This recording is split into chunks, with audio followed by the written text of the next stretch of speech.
Boom, boom, boom, boom, boom. Bum, bum, bum, bum, bum. Bum, bum, bum, bum, bum. Hey there, Red Pill, and the rest of you. Come on in. Take a chair, unless you're working out. I know some of you are in the gym or taking a run on the beach right now. And you too should pay attention, because today is a very newsy day. It's so newsy, you might need extra coffee. Luckily, you came to the right place, because this is breakfast.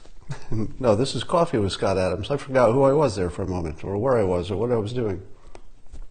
That's how much news there is. Join me now. Lift your cup, your mug, your chalice, your stein, and join me for the simultaneous sip.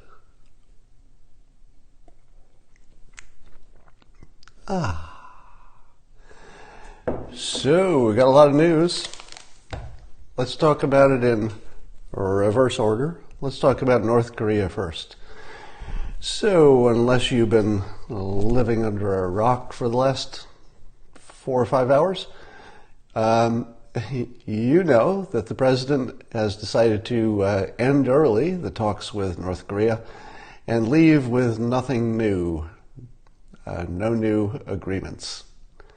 Is it a horrible failure, a mark on his legacy, a confirmation that he was never the right person for the job? Is it that? Well, let's talk about it. Let's talk about the context, the situation. Here's what we know. Let me put this back a little bit. That's better.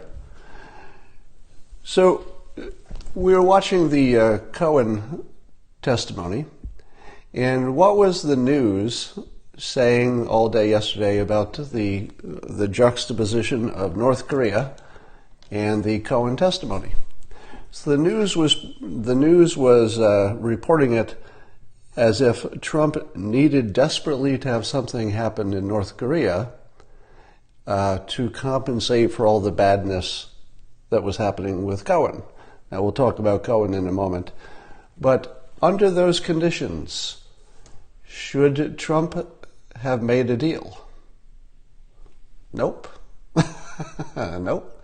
Now, the only deal that Trump could have made under that backdrop of the news saying you're just trying to do this to distract, because that was the setup, no deal was possible.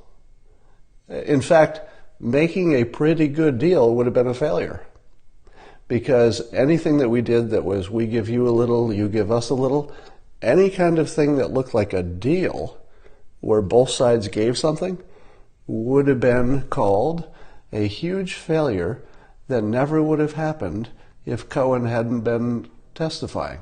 The president desperately needed to make a deal that he didn't need to make.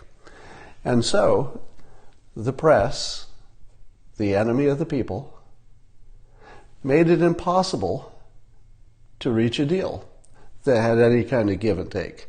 Now, I don't know if a deal was possible anyway, so it might make no difference at all, but it wasn't really a wise thing to do to make a deal under those conditions, unless the deal was so one-sided that even critics couldn't complain. But you knew that wasn't going to happen.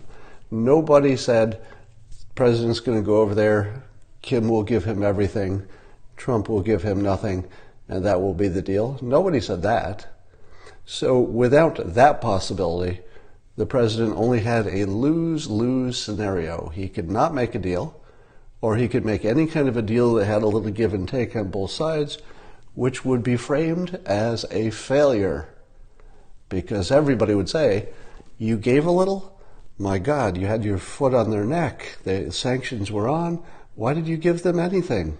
That's a terrible idea. You lost. And it's only because you were trying to compensate for Cohen. So, the U.S. press, in this example, very clearly the enemy of the people, created a situation where the president couldn't do his job to protect the people. That really happened. And so we're not talking about fun and games anymore. Just, we're not talking about they, the news, got a fact wrong, or they're a little biased. Now we're actually talking about them destroying the planet. Now, it hasn't come to that, but you can see the potential that their influence is so malign. Is that the word I keep hearing on TV lately? I never think that's the right word, but when I hear it, I say, that's a good word. Maybe I'll use that someday. Their influence is so malign. Sounds like it should be malignant. But I hear people who sound smart saying that word, so maybe that's the right use. Don't take my word for that. All right. Now, secondly, President Trump, this is more context. President Trump wrote a book about walking away from deals that are not as good as what you want. I'm seeing a lot of people say it's the wrong word. I thought it was the wrong word too, but I keep seeing smart people saying malign instead of malignant. All right, well, we'll figure that out later. Anyway, President Trump is literally famous for, and it's his brand, and he says it often, I walk away from a deal that's, not good enough. So should we have been surprised that he walked away from a deal? No. Do you know what would have been surprising? Making a deal. Now, making a deal would be the surprising part, because he has time on his side. That's the predictive element. Whoever has time on their side, in other words, the stronger negotiating position, tends to walk away because they know the other side needs it more than they do. And right now, so long as North Korea seems to be, we think, intent on not ramping up their testing, time's on our side. Trump has turned a potential enemy into a friend, sort of, and friends are not dangerous. Friends with some nukes they're not testing are just not especially dangerous. And they need us far more than we need them, because the president has done a tremendous job, I think, in painting this alternate universe where North Korea becomes a powerhouse economic, entity. So here's the story that I haven't seen yet in the news. Have you seen this in the news? Kim Jong-un came all the way to Vietnam and went home with nothing.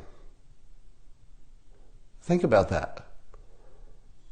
Kim came all the way to Vietnam and went home to his starving country that is, it's crumbling by the minute, one assumes. They're not going in a positive direction, are they? I mean, I don't know, but I would think that every day is worse than the day before. So, yeah, he came all the way here on a train, spent all this money. In fact, how much do you think it cost Kim just to come here, or to come to Vietnam? It was probably really expensive. How much money did North Korea have sitting around for stuff like that? Probably not a lot. It probably took a big bite out of Kim's budget just to show up in Vietnam with all his security and everything else. So I don't think, I haven't seen any reporting on this, but even though Kim is a dictator with full control of his country, I have to think that when he returns empty-handed to a starving country, his regime is less stable. Would you agree with that? Because what didn't happen, and this is the other smart part of what Trump is doing here, what didn't happen is that they left as enemies. They didn't leave as enemies. They left as better friends than before the meeting.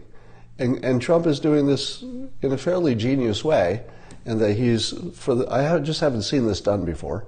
I'm no historian, but I haven't seen it done, is that he's treating the individual as a separate decision from the politics and from the countries.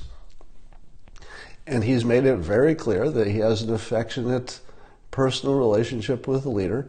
So can Kim go back and say, damn you, United States, damn you, evil Trump, I'm gonna start testing those nukes right away? That would make sense. That would be the worst thing he could do, wouldn't it? So somehow, not somehow, in a smart way, I guess, President Trump has created a situation where time is on our side because we've already converted an enemy into somewhat of a friend. And if they continue not testing, which would be the smart thing for them to do, is to continue not testing. If they had done that, if they continue not testing, we just wait. We take a little bite out of it every once in a while. Just keep nudging things in that direction. And here's the other factor that puts time on Trump's side. While there's these big level negotiations between the leaders, fact check me on this, but I believe this is true, that North and South Korea are having continuous low-level engagements. In other words, they're doing smaller things to increase maybe travel and conversation and just communication North and South. Let me ask you this. How long can the Kim regime remain if communication improves with South Korea? Not long. Not long, right? When the North Koreans get a legitimate taste of what's happening in South Korea, the regime will fall. So again, time is on Trump's side. As long as he keeps Kim as a friend, as long as he's holding out a legitimate, and I think it's a believable, because it's true, a believable carrot, meaning the economic development, the end of hostilities, keeps, Kim stays in power, presumably. Nobody's talking about him leaving power. It puts Trump completely in the driver's seat here. It's just that it's going to take a while. And he doesn't need to hurry. There's no reason for Trump to hurry. He has no reason. In fact, hurrying would have been the worst thing that Trump could have done, because any kind of deal would have been reported as a failure because of Cohen. That was the context. It was a setup so that anything that Trump did with a negotiated give and take would be painted as a failure because he was desperate to get a deal. He was desperate. So, by walking away early, but politely, this is a polite walk away, right? But it's a walk away. It's polite, it's respectful, it maintains friends, it puts time on our side between the information flow between South and North Korea that is essentially a ticking time bomb for Kim. He can't allow communication, and I don't think he can stop it at this point. Because as long as there are people in the North and the South who are talking and they know each other, stuff's going to happen. Communication's going to get through. So, should we be upset that no deal was reached? I'll tell you what, I hate that phrase, I'll tell you what. One of the things that Trump could easily have given, because it's easy to take it back, is signing some kind of an end to the war. And even that doesn't sound like it was likely to have happened or close. So it looks like that whole end of the war thing, we didn't even want to give that. I was speculating that would be the easiest thing to do. The easiest thing to do would be to sign a piece of paper that says, the war's over, it's the end of the official war, because that wouldn't really change anything. That would not require us to remove our troops, it wouldn't require them to denuclearize, but it would change the context. And I thought, you could at least give Kim that, because you could always take it back. And Trump didn't even give him that. That's some pretty tough negotiating there. All right, let's talk about Cohen. So, in the morning, I saw Jeffrey Toobin describe Cohen's testimony as, I think he used the word earthquake. Earthquake. And by that afternoon, I saw Jake Tapper use a different word, and I tried to remember it. Maybe somebody here saw it. But by the afternoon, Jeffrey Toobin's description of it as an earthquake had been downgraded to something closer to an inconvenience. I forget what word Jake used, but it wasn't inconvenience, but it was alarming or something like that. Or it was something like alarming. Now, earthquake, that's pretty big. Alarming, that's sort of every day. So I think that there was a sort of a creeping realization that all of these things that sounded big, when you actually burrowed down onto any one of them, they all sort of disappeared in the dust. Let me tell you my experience. I listened to the bombshells all morning, and then I drove to the gym. As I was driving to the gym, I was trying to remember in my mind. I was trying to remember, and I listened closely to all of the testimony. And there was like one claim after another, and they're like, man, these are bad claims. And as I'm driving away, I tried to rank them in my head. You know, what are the worst, most dangerous claims, and what are the less dangerous ones? And here's the thing. I couldn't remember any. They've all become background noise. It seems like there were so many claims, and the credibility of each claim was so low, and the mental processing I had to do to sort of hold any one of those weak claims in my head was so great that my brain just said, well, let me borrow a line from Family Guy. So I'm paraphrasing a joke from Family Guy, where I'm watching Cohen talk for hours, just hours of talking, hours and hours. Cohen is making these horrible accusations about the president, and at the end of all those accusations, this was my reaction. I don't know about any of that. That's the Family Guy line. I don't know about any of that. Meaning, none of it is sticky. All right? Let me give you some examples. You've got the earthquake bombshell that Cohen was part of a money laundering scheme to cheat on, somehow do something illegal with campaign finance to write a check to the porn star. And you think, my God, that's bad. Campaign finance violation? That's bad. Some kind of, a financial crime. And then you listen to people who are smarter say, worst case scenario, that's a fine. Obama did it too. Oh, and by the way, it's not illegal. It's literally not illegal to do any of that stuff. So the whole context we're talking about, this payment to the porn star, we sometimes think past the sale. The sale is it illegal to spend money on things that would help your campaign, but at the same time they're the things you probably would have done anyway because they have a personal use? And this clearly does have a personal use. Obviously he wanted to keep this quiet. So the first one, the biggest claim, I thought was going to be that money laundering porn star payoff thing. But if you drill down a little bit, it's not even a crime. But if you drill down further, and even if you could imagine it was a crime, it's a fine. That's it. It's a fine. It's business as usual. Let's take another one of the bombshells.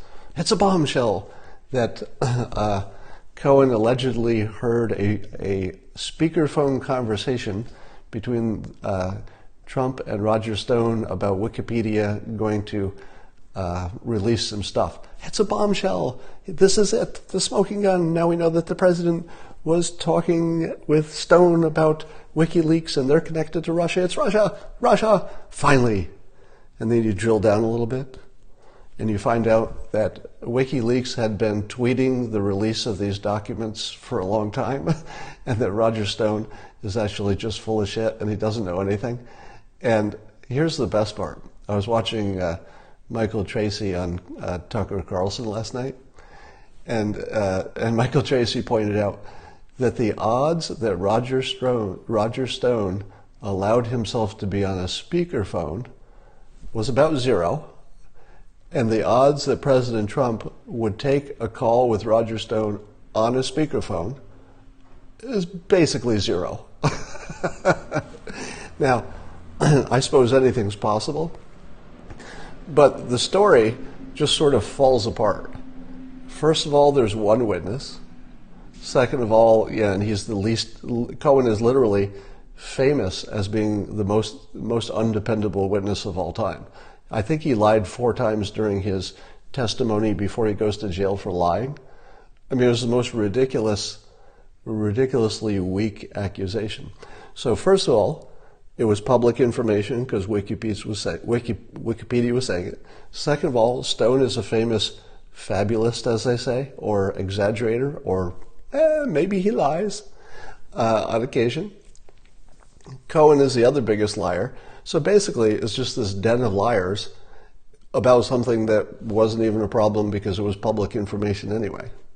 So the Wikipedia thing sounds important, and then just disappears when you start pulling it apart. Here's another one.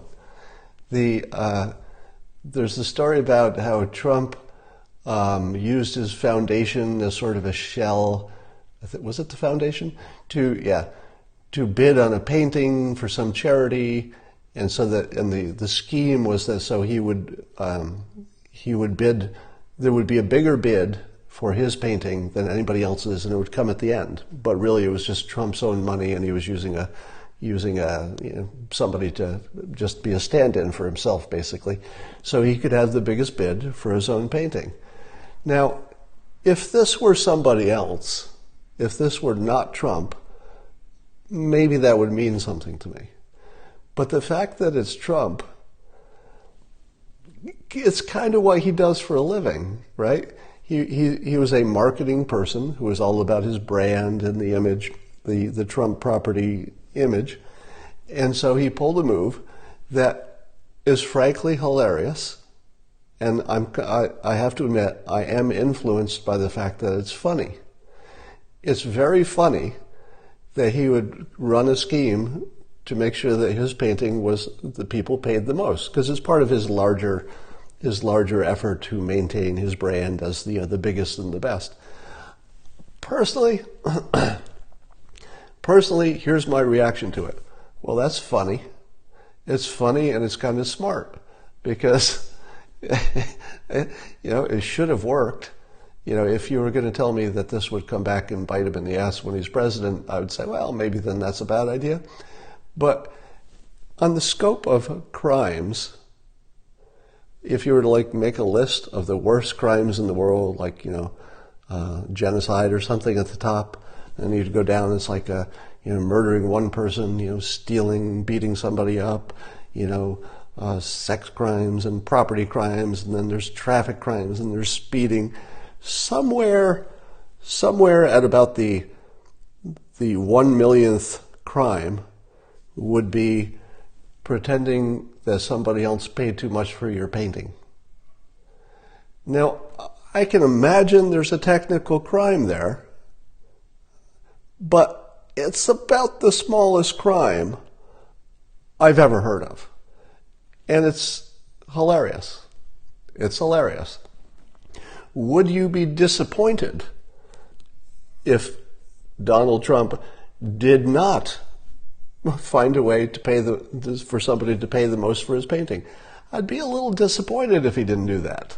It's sort of what we expect him to do. It's part of why I like him, frankly. But I'm different. Then there was a story about collusion. Do you remember collusion? Oh, I remember collusion. It was so long ago. Back in the days when people imagined that Michael Cohen would know the inside stuff. And if there were any collusion there, Michael Cohen would know it, because he was on the inside. What did Michael Cohen say about the collusion? Didn't see any. So the biggest story out of this is that the collusion thing continued to fall apart. That should have been the main takeaway, but because the nature of the press, they have to make these little stories sound like they're bigger. The big story is that the guy who is the closest to the inner workings of the thing, not only, here's the best part, even if you imagine that Michael Cohen may not have had all the information, he tells the story of the president who was his longtime confidant. I mean, they shared more secrets than anybody, right? There probably was no one who shared dangerous secrets with the president more than Cohen. And Cohen apparently says that the president told him on a number of times there was no collusion. So the collusion thing fell apart.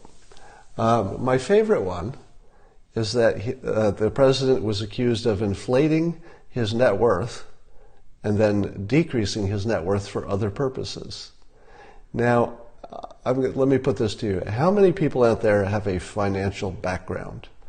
And when you heard that charge, that the president sometimes inflates his values and sometimes takes the low number, if you have a financial background, what was your first impression to that? Now, this is only for the people who have genuine financial experience. Normal.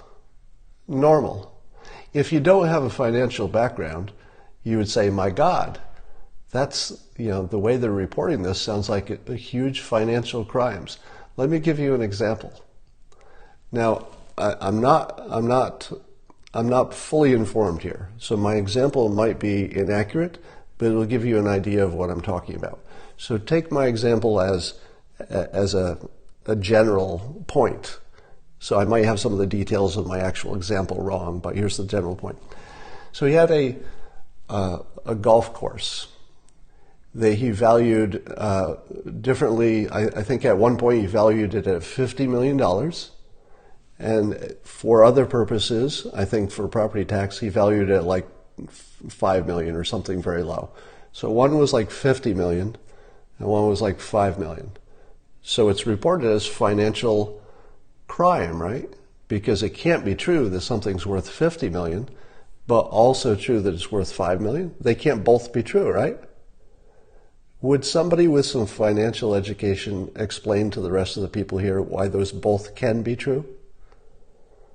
You know they both can be true, right? There's nothing wrong with that. Here's why. If you're paying property tax, you're paying tax on the value of the land and the buildings. That might have been $5 million. Or at least you could make a case for it being $5 million. If you're talking about the value of the business, let's say the business is profitable, you would say, well, it's making so much money that it's worth, I wouldn't sell this business for less than $50 million. Now that may be inflated, but not necessarily illegally inflated. In other words, you can use optimism to value things. You can use the value of the brand, somebody said. So even if the cash flow is not that high, somebody could say, yeah, I'd like a golf course that had the Trump name on it, and you knew it was designed by Trump people, etc. So my example might be bad because I may not have the details of this particular thing, but my point is that when you're talking to Forbes about your net worth, inflating it is just sort of normal because you want to make your brand look good, so you want to look like you're high on the list. But that's not illegal. Saying that your property is worth only what the building and the land could sell for is not illegal. That's actually just the way it's done, right? Saying that your business might be worth a lot more than other people think it's worth based on its cash flow is normal. That's not a crime. So I think what you're going to find is that, and I was looking at the article in CNN, and they kept saying it's very confusing because we know this, and he valued this at this time, and this at this time, and it's all very confusing. It is all very confusing if you have no background in finance. If you do have a background in business, with a background in finance, you would know that the most normal situation in the world is that the same thing, or what you think is the same thing, could be valued at wildly different numbers depending on the purpose. Is it for property tax? Is it for selling your business? Is it for being on the Forbes list? Those are all different valuations and should be, or at least could be. All right. So the net worth exaggerating thing sounds like it's a big deal, right?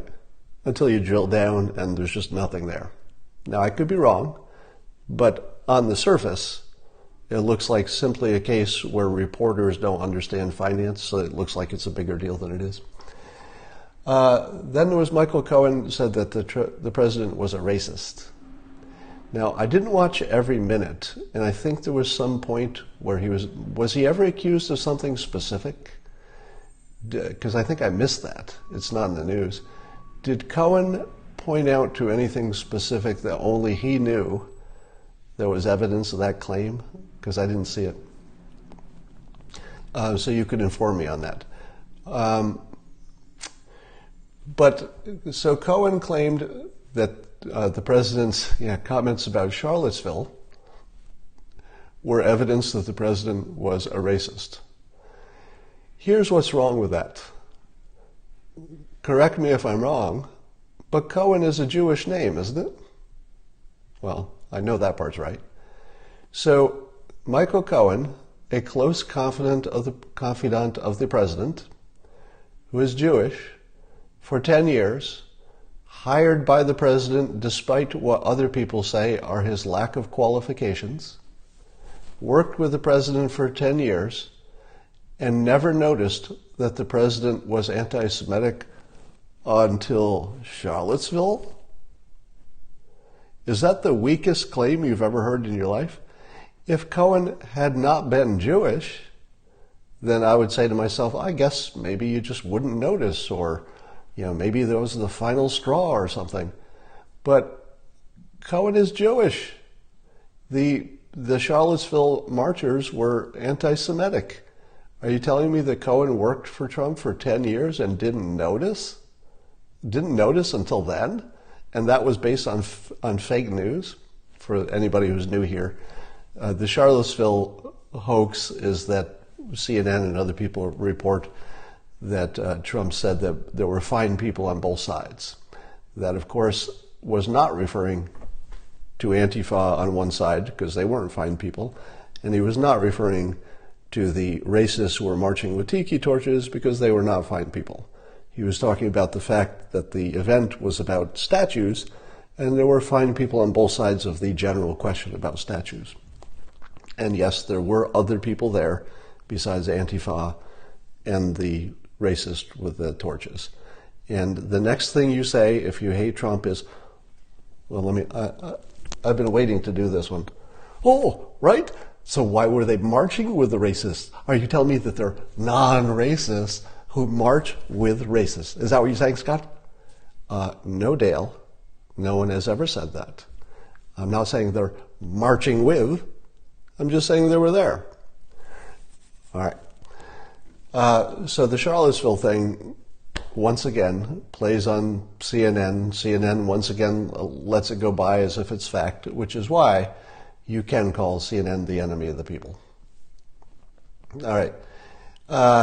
Then there was I saw AOC ask some question about insurance. And she asked her question, and then I didn't really see any of that in the news, did you? So I don't know what she was talking about with property values and insurance. So I think that was just another case of you use different valuations for things based on what your purpose is, whether it's insurance, whether it's Forbes list, etc. So that seemed like nothing. But I'll tell you what was the most interesting thing about this. If you watched the Cohen testimony, he said that the president speaks 3 languages. Did you catch that? A lot of people were say that President Trump is not that smart, but I didn't know that he spoke 3 languages. So he speaks English, so that would be the president's primary language. But as Cohen explained with the Charlottesville thing, the president also speaks a secret coded racist dog whistle.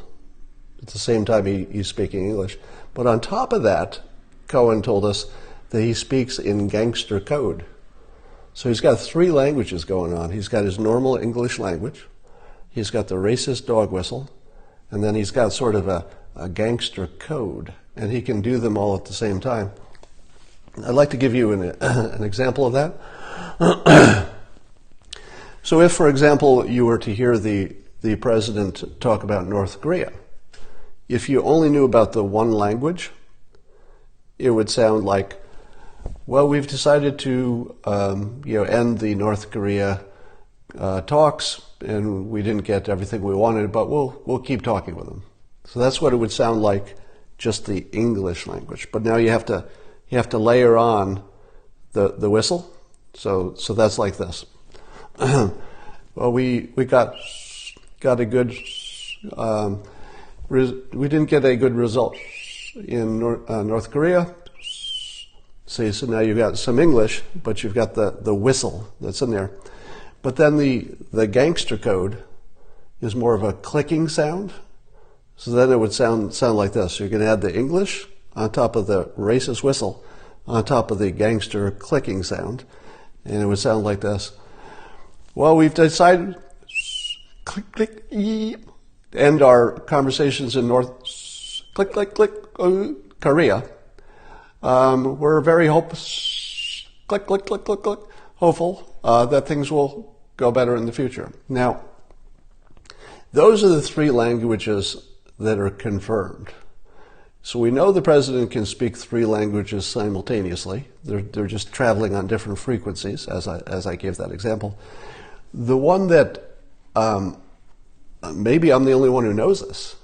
When I met with the president, I really shouldn't tell you this, but I'm going to tell you this.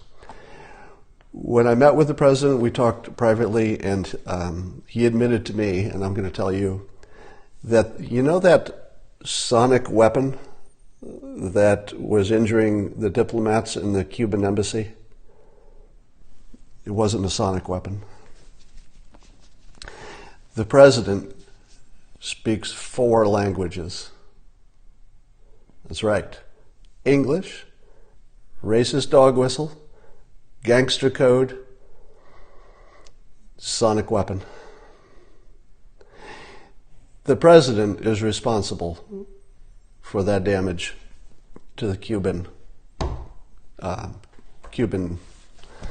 victims. So I think that's what we learned.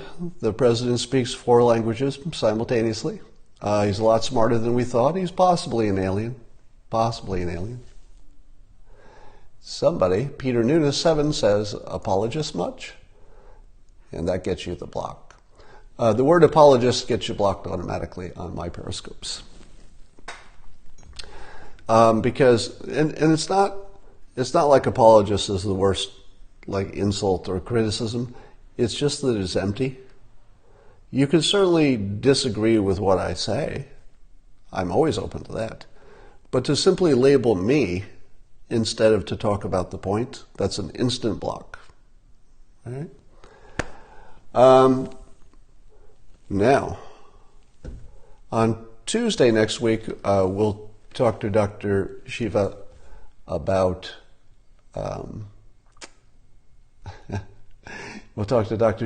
climate change. And you're not going to want to miss that. But let's see, we've got a little time left. Was there anything I missed? No, let me just check with you. Was there anything that Cohen said that made any difference to anything except that it showed that collusion is even less likely than we thought before? Did I miss anything with the Cohen testimony? Because it feels like it's all nothing. Oh, all right, here's the other thing. One of the claims that some of the Congress people made, and it's a claim that Michael Cohen made, is that Trump approves and is aware of every important meeting in not only the Trump organization, but in the campaign. How little experience with the world do you have to think that's true? You know, if you're an experienced business person and you've had any experience in a big organization, it could be a government, it could be a large corporation, any kind of large organization. And I'm watching these politicians, and I'm watching Cohen say that the president absolutely, positively, 100% knew whenever there was a meeting. At the same time that the president is disengaged and doesn't read defense reports or whatever he's supposed to be reading, are you telling me that the same people that you've been painting as hands off and a touch, barely paying attention to his job, simultaneously knows every meeting that happens in the Trump organization, as well as every important meeting, maybe not every meeting, but every important meeting in the campaign? That feels exactly like the opposite of true. In fact, if you said to me, Scott, I'd like to make a bet with you, I will bet that President Trump approves of and knows 100% of all meetings that happen under his organizations. I would take that bet pretty quickly. I would give you pretty long odds that meetings happen that are important that do not get approved by President Trump. All right, so that part was funny.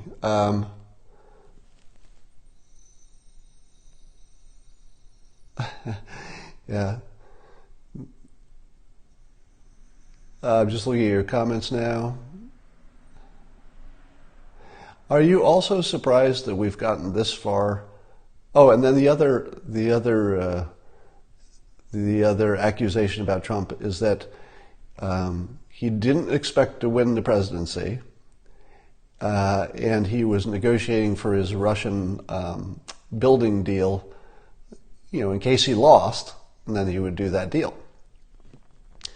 To which I say, which part of that is not just business? Well, why should he not keep his options open? Well, how's that bad? It might have been bad if he decided to go ahead with the project after becoming president. But, the fact that he kept that option open, and then I think he's accused of lying to the press about it, not a crime. Not a crime. Geraldo said that he revealed more in his vault than Cohen's testimony. Oh, good. I'm glad that Geraldo was on that analogy.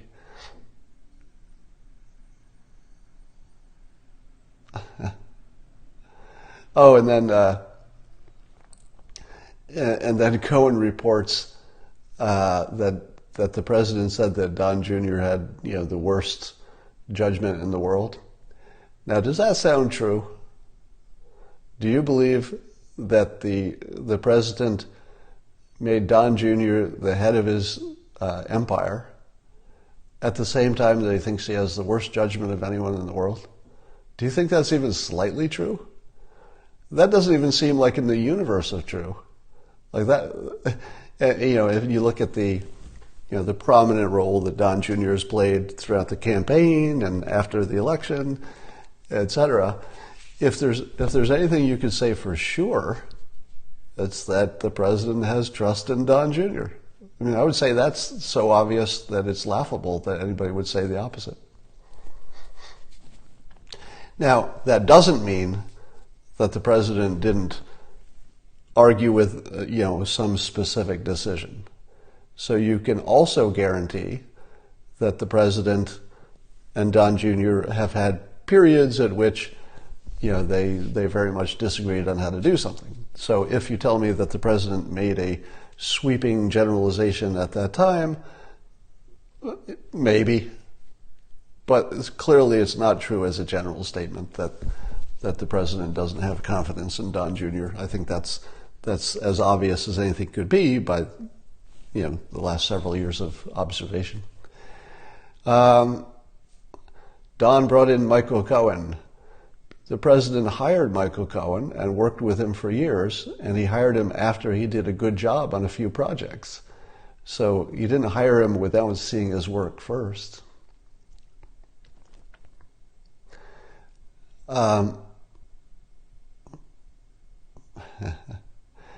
Did you ever disagree with your dad? Not that much, actually.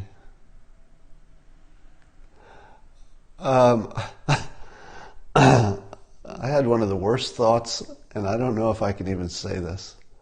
Maybe it's the end of the Periscope, but I'm going to say it anyway. I would only say this because Cohen is such a horrible person.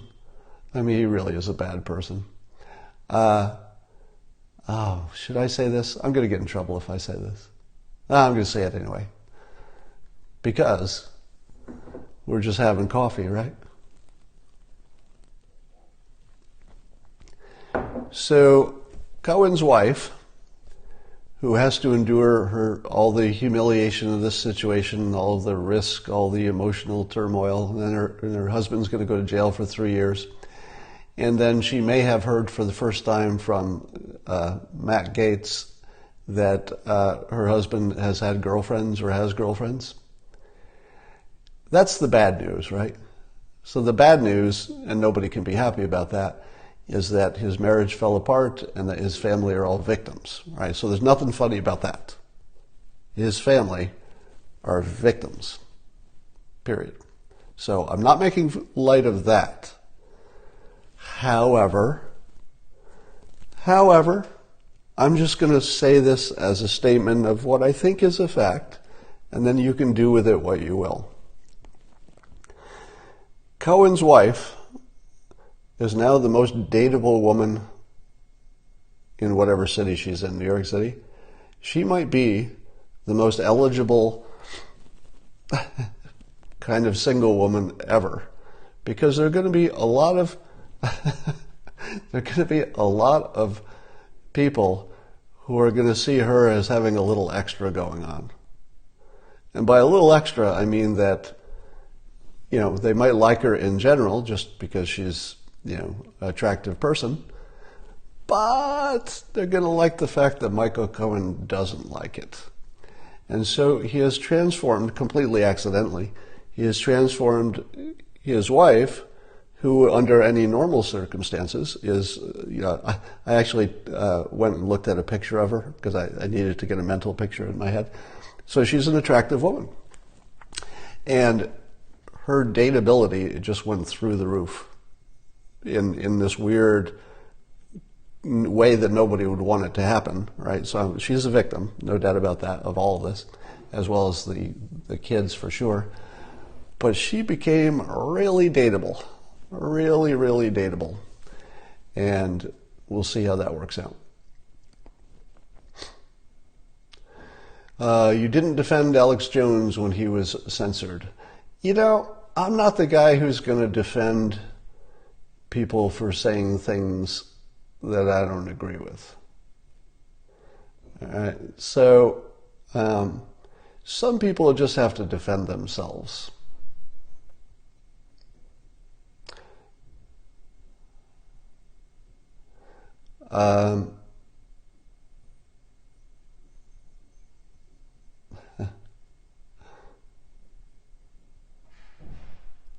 Cohen will make money from this. Maybe.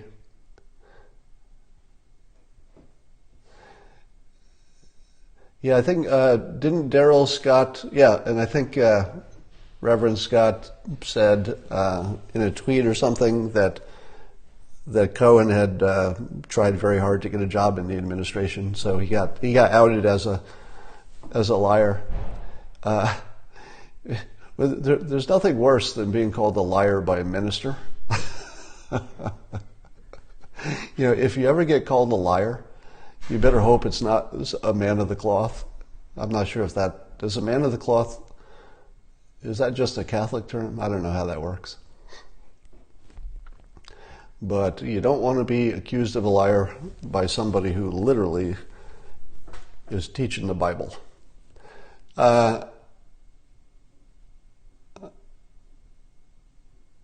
Why did he plead to campaign finance charges? Well, it may be that he was forced into that. It's not unusual for people to plead to things that they might not have necessarily been convicted for. So that's not unusual. So if you did a big crime, but they're going to give you some lenience on that because maybe you were helping them in other ways, it wouldn't be that unusual to plead guilty to a thing you didn't actually technically do. So I think that's a real thing, or at least a lesser crime that's a little bit off point. Let's put it that way. Yes, I hear you saying you want me to talk to Victor David Hansen. I hear your message. I haven't quite decided how many guests I'm going to have on here, but he would be a great one. He would be tremendous. Then Lanny Davis. So he's apparently doing this without pay. and that's so transparently fraudulent, maybe not in a legal sense, but it's so obvious that Lanny Davis is not doing this for free in one way or another, if you know what I mean, right? It may be that nobody's writing him a check per se, but he's not doing it for free. I don't think that's happening.